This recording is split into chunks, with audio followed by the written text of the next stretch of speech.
Our next speaker is Marlanda Dekine. Marlanda is a therapist at the Child Advocacy Center of Spartanburg. She is a poet who uses her art to speak up for victims of abuse.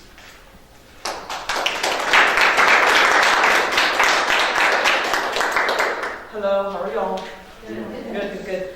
As she said, I work at the Children's Advocacy Center in Spartanburg.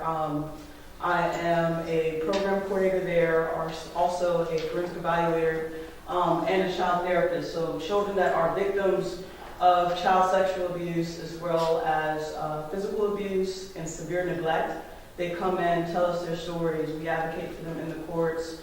We meet with local agencies that work with these children as well and help to advocate for them in the communities. We also provide therapy to those children.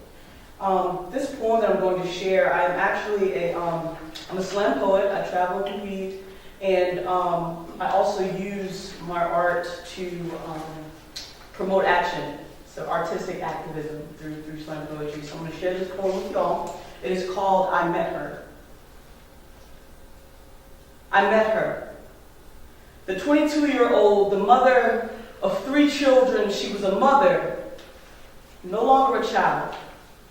She was a mother, and not his wife.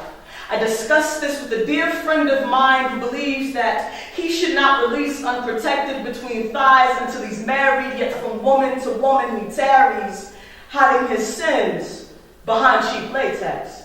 And he had the audacity to deduce that she was nothing more than a whore, but you see, I met her, and she was so beautiful. In our short interaction, my mind rationed out the possibilities. The fact that she's the fruit from someone else's roots, too often neglected, or with sinful hands tampered with, and to design for her was this pathway that laid her too often upon her back. So now she's leaning on any ounce of positivity she can glean from this world in which she never asked to reside, and in her slight smile, I could hear all the cries she had ever cried.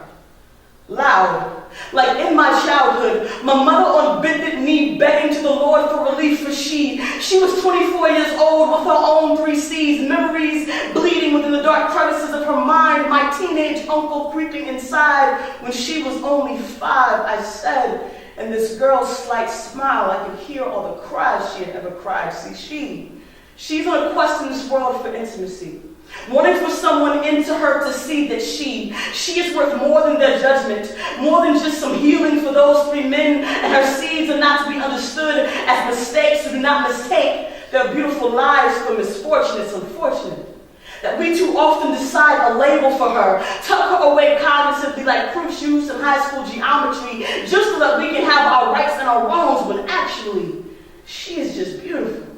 So I wrote this poem for all the whores, misused and misplaced daughters of a God who forgot to protect them one lonely night. This poem is for all the sluts, booty shakers trying to make a way out of no way. They're tricking because they got it. This poem is for all the babies' mamas who were never showed their worth, and now they live up to a name that this world has given to them, to all the fruit unprotected, untaught, unloved, by the roots that should have supported them most. I told this friend of mine, why don't we stop making them our statistics?